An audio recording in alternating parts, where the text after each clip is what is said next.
guys. So sinaksal guys, maglisod yun na siya Tagalog. Dili kay siya kasabot basta siya kasabot jud as in basta Tagalog nga words, Tagalog terms, maglisod siya.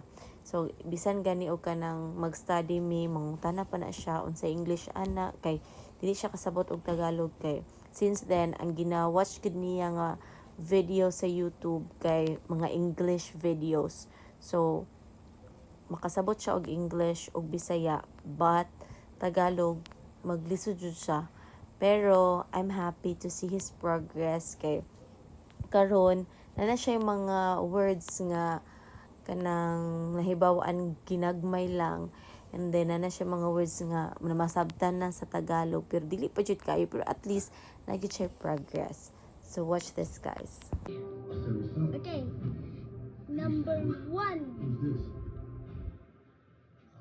Kalimutan pagsuot ng ID. Oo o hindi? Hindi. Next.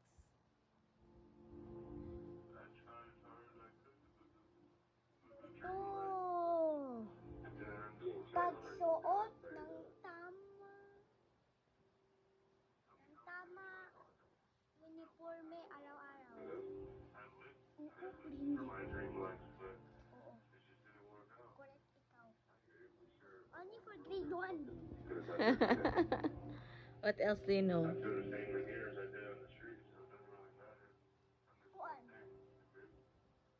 Pagpapanatili ng kalinisan at sa ganito beauty and surroundings. Unsay makabansa? Nalimot ko. Pagpapanatili ng Kalinisan, at beauty, kagandahan o ng kapaligiran.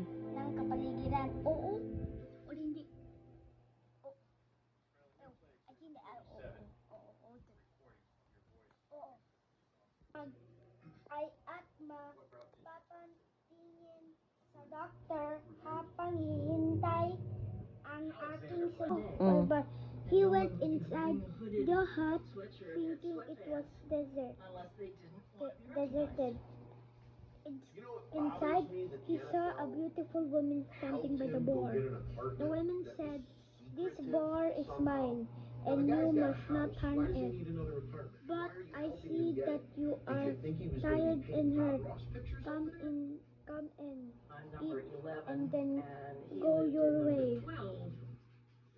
The hunter sat down at her table, and she served him the most delicious porridge he had ever tasted. And she served him the most. It brought back his energy, and after eating, he felt healed as a gift. Maria. That's it, guys. Bye. Sleep na mi guys.